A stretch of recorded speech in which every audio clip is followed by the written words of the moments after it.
परछाई एपिसोड 91। अब आगे। शाम हो चुकी थी। युवराज और सुहानी उस बिल्डिंग से बाहर निकल रहे थे जहां वो दोनों कुछ देर पहले गए थे। बाहर आते हुए युवराज के चेहरे पर हल्की स्माइल थी और सुहानी के चेहरे पर गुस्सा। सुहानी को ऐसे देखकर युवराज खुद को मुस्कुराने से रोक नहीं पा रहा था। वो दोनों अपनी कार में बैठकर घर के लिए निकल जाते हैं। युवराज से अब कंट्रोल नहीं हो रहा था। वो सुहानी की तरफ देखकर कहता है, मैंने तुमसे पहले ही कहा था कि मेरे होते हुए तुम्हें ये प्रोजेक्ट नहीं मिलेगा। सुहानी युवराज को गुस्से से घूरते हुए कहती है, आप मुझे चिढ़ा रहे हैं।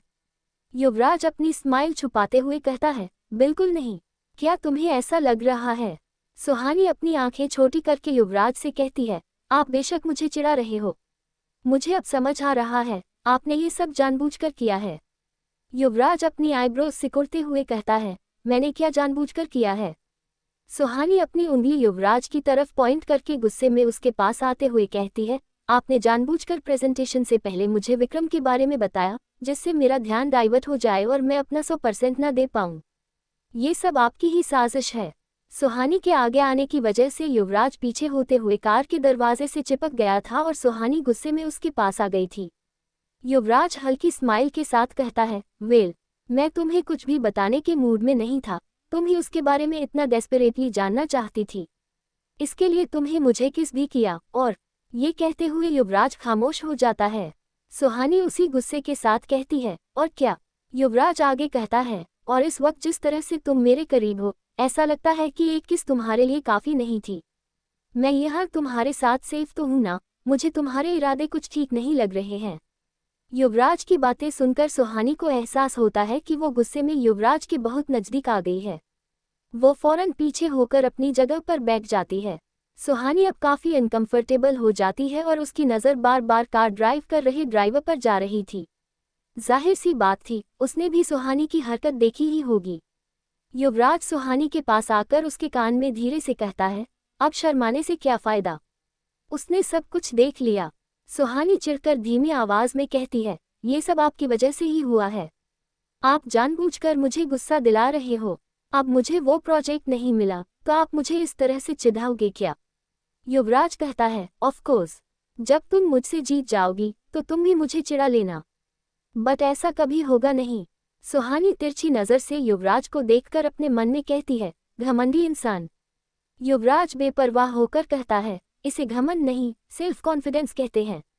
और ये इतने सालों के मेहनत और एक्सपीरियंस से आता है। युवराज का जवाब सुनकर सुहानी के चेहरे पर भी स्माइल आ जाती है। युवराज को सुहानी की स्माइल की वजह समझ नहीं आती। वो युवराज से कहती है, आपने बिल्कुल सही कहा, ये सब एक्सपीरियंस से आता है। वो क्या है ना, मुझे आपके जितना एक्सपीरियंस नहीं है, क्योंकि मैं आपसे काफ़ी यंग हूँ। सुहानी का जवाब सुनकर अब युवराज की स्माइल गायब हो जाती है और वो चिढ़कर कहता है, तुम कहना क्या चाहती हो? सुहानी कुछ सोचने की एक्टिंग करते हुए कहती है, हमारे बीच एज गैप कितनी है? ओह यस, युवराज सर, आप मुझसे पूरे 7 साल बड़े हैं। सही बात है, आपके पास मुझसे कहीं ज़्यादा एक्सपीरियंस होना ही चाहिए। युवराज अपनी आंखें छोटी करके कहता है, 7 नहीं, सिर्फ 6.5 साल। और अगर तुम्हें मेरी एज से इतनी ही दिक्कत थी तो मुझसे ज़बरदस्ती शादी क्यों की? सुहानी अपना मुंह बनाकर कहती है, वो कहते हैं ना, प्यार में इंसान अंधा हो जाता है, बस मैं भी अंधी हो गई। लेकिन अब लगता है कि मैंने जल्दी कर दी। आज 3rd रो वाले शिवम मेहता को देखा आपने? कितना यंग और डैशिंग लग रहा था। सुहानी के मुंह से किसी और की तारीफ सुनकर युवराज का गुस्सा और भी ज्यादा बढ़ जाता है। वो आगे कहता है, मैं कोई नॉर्मल इंसान नहीं हूँ। अगर मैं 7 साल का भी हो जाऊं तो तुम्हारे उस शिवम मेहता से कहीं ज्यादा यंग रहूंगा। लेकिन तुम्हारे साथ ऐसा नहीं होगा। तुम बहुत जल्दी बूढ़ी हो जाओगी, फिर मैं भी किसी 3rd रो वाली को अपने लिए देख लूंगा। युवराज का जवाब सुनकर सुहानी भी चिढ़कर कहती है, मुझे पहले से ही आप पर शक था। आपके लक्षण ना शुरू से ही ठीक नहीं लग रहे थे। इसी तरह युवराज और सुहानी लगातार एक दूसरे से बहस करते जा रहे थे। उन दोनों में से कोई भी हार मानने के लिए बिल्कुल भी तैयार नहीं था। तभी उनकी कार रुक जाती है। अचानक से कार के रुक जाने से उन दोनों की फाइट का फ्लो बिगड़ जाता है। युवराज और सुहानी इरिटेट होकर एक साथ ड्राइवर से कहते हैं, तुमने कार क्यों रोक दी? ड्राइवर घबराते हुए कहता है, सर मैडम, घर आ गया। ड्राइवर का जवाब सुनकर युवराज और सुहानी हैरानी के साथ कार से बाहर की तरफ देखते हैं। उन्हें एहसास ही नहीं हुआ था कि वो पिछले 1 घंटे से एक दूसरे से बहस कर रहे हैं। युवराज सुहानी की तरफ उंगली पॉइंट करते हुए कहता है, the argument is not done yet. Suhani भी युवराज की उंगली में अपनी उंगली फंसाकर कहती है, ऑफ कोर्स, अभी मेरे भी बहुत सारे पॉइंट्स बचे हुए हैं। युवराज सुहानी को घूरते हुए कहता है, I will see you later. Suhani भी उसी अंदाज में कहती है, ओके फाइन। ये कहकर युवराज और सुहानी एक झटके से अपने अपने साइड के दरवाजे की तरफ मुड़ते हैं और कार से बाहर निकलकर घर के अंदर जाने लगते हैं। अंदर जाते हुए सुहानी का फोन बजता है और वो कॉल अटेंड करने के लिए बाहर ही रुक जाती है। युवराज और सुहानी की कार से बाहर आते ही ड्राइवर अपने कान को कसकर बंद कर लेता है। पिछले 1 घंटे से उन दोनों की लड़ाई सुनकर उसके कान और सर में दर्द होने लगा था, लेकिन इससे भी ज्यादा उसे हैरानी हो रही थी। उसे विश्वास नहीं हो रहा था कि जो युवराज दीवान किसी से ठीक से बात भी नहीं करता, वो अपनी वाइफ के साथ बच्चों की तरह झगड़ा कर रहा था। युवराज गुस्से में तेजी से अपने घर के अंदर आ जाता है। इधर निशा उछलते कूदते हुए घर से बाहर निकल रही थी, तभी दरवाजे के पास वो फुल स्पीड में आ रहे युवराज से टकराकर नीचे जमीन पर गिर जाती है। निशा को कुछ देर तक तो समझ ही नहीं आता कि आखिर उसके साथ अभी अभी क्या हुआ। निशा पीठ के बल जमीन पर पड़ी थी, वो उठकर बैठ जाती है और अपनी कमर को सहलाते हुए दर्द और गुस्से से भरी आवाज में कहती है, अंधे हो क्या, दिखाई नहीं देता। ये कहकर निशा ऊपर देखती है। ऊपर देखते ही उसकी आंखें डर और हैरानी से लगभग बाहर ही आ जाती है। सामने युवराज खड़ा था। युवराज गुस्से से निशा को ही देख रहा था, हालांकि वो गुस्सा निशा के लिए नहीं बल्कि सुहानी के लिए था। युवराज को इतने गुस्से में देखकर निशा को अपना कारनामा याद आ जाता है। उसे अभी तक ये लग रहा था कि उन तीनों की वजह से शायद अब पद्मिनी की मौत हो चुकी है और इसीलिए युवराज उससे इतना गुस्सा है। निशा फौरन उठकर खड़ी हो जाती है और अपने डर को छुपाते हुए नकली हंसी के साथ युवराज से कहती है, युवराज सर, आप यहाँ? मुझे लगा कोई और होगा। युवराज कोई जवाब नहीं देता, लेकिन वो अभी भी गुस्से से निशा को ही देख रहा था। युवराज की खामोशी से निशा और भी ज्यादा डर जाती है और वो फौरन पीछे मुड़कर भागने की पोजीशन में आ जाती है। जैसे ही निशा अपना पहला कदम उठाती है, युवराज अपने सख्त आवाज में कहता है, रुको। युवराज की आवाज सुनकर निशा की सांसें रुक जाती है। इस वक्त उसकी दोनों हाथ और एक पैर हवा में थे। निशा बिल्कुल उसी पोजीशन फ्रीज हो जाती है। इतने में विवेक भी वहां आ जाता है। वो इस वक्त काफी परेशान लग रहा था, लेकिन युवराज को अपने सामने देखकर वो भी डर जाता है। विवेक निशा के पास आकर धीरे से उससे कहता है, ये तुम क्या कर रही हो, ठीक से खड़ी हो जाओ।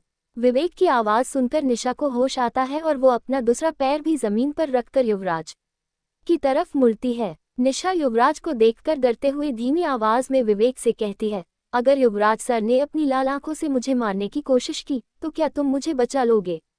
विवेक भी घबराते हुए कहता है, तुम्हारा दिमाग खराब हो गया है क्या? वो युवराज सर हैं, अगर वो तुम्हें मारना चाहेंगे तो तुम्हें कोई नहीं बचा सकता। विवेक के ऐसा कहने पर निशा और भी ज्यादा डर जाती है। वो फौरन घुटने के बल जमीन पर बैठ जाती है और अपना कान पकड़कर लगभग रोते हुए युवराज से कहती है, Yuvraj sir, I am so sorry. I know आपने मुझे उस रूम में जाने से मना किया था, लेकिन मुझे वहां से हमेशा अजीब अजीब सी आवाजें सुनाई देती थी, इसलिए मैं खुद को रोक नहीं पाई। हमें माफ कर दीजिए, अब से हम हमेशा आपकी बात मानेंगे। ये कहते हुए निशा की आंखें बंद थी। डर की वजह से वो सामने युवराज को देख ही नहीं पा रही थी। युवराज निशा को इरिटेशन के साथ देखता है और फिर बिना कुछ कहे वहां से चला जाता है। निशा अपनी लाइंस पूरी करके धीरे से आंखें खोलती है तो उसके सामने विवेक खड़ा होता है। निशा अपना मुंह बनाकर कहती है, युवराज सर कहाँ गए? चले गए, विवेक जवाब देता है। निशा हैरानी से अपने आसपास देखते हुए कहती है, चले गए? उन्होंने हमें इतनी आसानी से छोड़ कैसे दिया? विवेक कुछ सोचते हुए कहता है, लगता है युवराज सर हमसे बहुत ज्यादा गुस्सा हैं।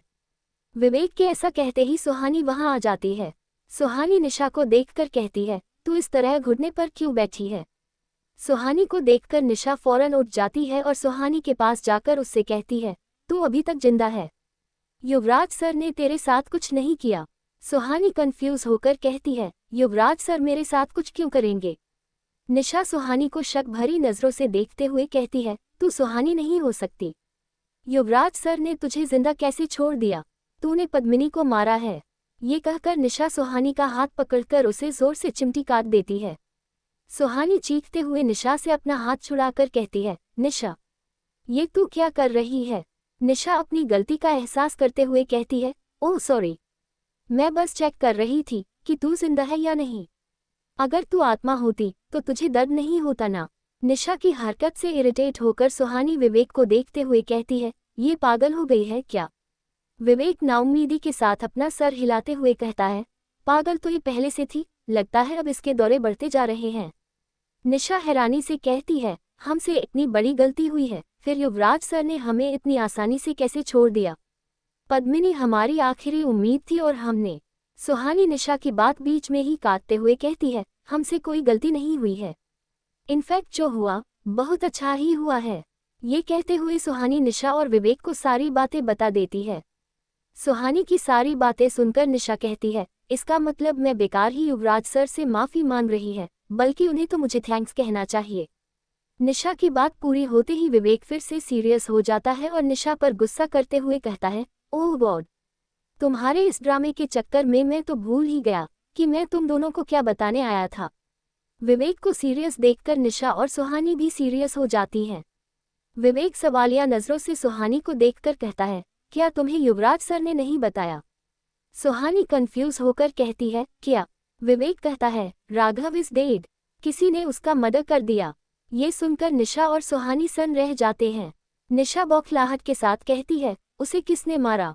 विवेक कहता है, इसका पता नहीं चल पाया है, लेकिन मुझे लगता है कि राघव को उसी आदमी ने मारा होगा जो कुछ साल पहले सुहानी को ढूंढ रहा था। सुहानी कुछ सोचते हुए कहती है, लेकिन उसने राघव को क्यों मारा होगा? निशा जवाब देते हुए कहती है, हो सकता है कि उसे तुम तक पहुंचने के लिए अब राघव की जरूरत नहीं होगी। विवेक कुछ नहीं कह रहा था, वो किसी सोच में डूबा हुआ था। ये देखकर निशा उससे कहती है, क्या हुआ? अब तुम क्या सोच रहे हो? विवेक उन दोनों को देखकर कहता है, तुम लोगों को एक बात अजीब नहीं लगी? कौन सी बात? निशा कहती है। विवेक आगे कहता है, राघव के हिसाब से जो भी सुहानी तक पहुंचना चाहता था वो कोई नॉर्मल इंसान नहीं था। वो बार बार राघव के पास जाकर सुहानी को उस तक पहुंचाने के लिए क्यों कहता था? अगर उसके पास पावर्स थे तो वो खुद सुहानी के घर जाकर उसे अपने साथ ले क्यों नहीं गया? उसे राघव की जरूरत क्यों पड़ रही थी? निशा विवेक की बात पूरी करते हुए कहती है, और अगर तब उसे राघव की जरूरत थी तो अब क्यों नहीं है? इधर युवराज अपने रूम में लैपटॉप में कुछ देख रहा था। ये कल रात का फुटेज था जब राघव का मर्डर हुआ था। युवराज देखता है कि सीसीटीवी फुटेज में राघव तो साफ साफ किसी से बात करते हुए दिखाई दे रहा था, लेकिन उसके सामने का फुटेज ब्लर था। युवराज को ये देखकर बहुत हैरानी हो रही थी, टेक्निकली ऐसा होना इम्पॉसिबल था। युवराज देखता है राघव घबराते हुए अपने सामने खड़े शख्स से बात कर रहा था, फिर अचानक से उसकी गर्दन पर कट बन जाता है और राघव तड़प तड़प कर वहीं दम तोड़ देता है। युवराज अपने कान में लगे ब्लूटूथ की मदद से राघव की सारी बातें सुन पा रहा था, लेकिन उसे उस शख्स की आवाज़ सुनाई नहीं दे रही थी। राघव की बात सुनकर युवराज समझ गया था कि उसका शक बिल्कुल सही है। राघव को उसी ने मारा है जो कब से सुहानी की तलाश में था। पूरा फुटेज देखकर युवराज जैसे ही लैपटॉप बंद करने वाला होता है, उसे अपने ब्लूटूथ पर बड़ी तेज और भयानक आवाज़ सुनाई देती है, चाहे कितनी भी कोशिश कर लो तुम उसे नहीं बचा पाओगे, उसका मरना पहले से ही तय है। ये आवाज़ इतनी तेज थी कि युवराज उसे सह नहीं पा रहा था। अगले ही पल वो अपनी जगह से उठ जाता है, जिससे उसकी गोद में रखा लैपटॉप नीचे गिर जाता है। युवराज फौरन अपनी कान में लगा ब्लूटूथ निकालकर फेंकते हुए अपने दोनों कान को पकड़कर घुटने के बल बैठा जाता है। युवराज को अब ऐसा लग रहा था जैसे वो आवाज़ उसके कान से होते हुए उसके सर पर चढ़ गई है। कुछ देर तक उसी तरह से रहने के बाद वो थोड़ा रिलैक्स होता है, तभी उसे अपने हाथों में नमी का एहसास होता है। वो अपने दोनों हाथों को कान से हटाकर सामने लाता है। उसके दोनों हाथों में खून लगा हुआ था। युवराज वहां से उठकर मिरर के सामने जाता है और मिरर में खुद को देखकर वो दंग रह जाता है। युवराज के दोनों कान से काफी ज्यादा खून बह रहा था। आगे की स्टोरी के लिए कमेंट कीजिए।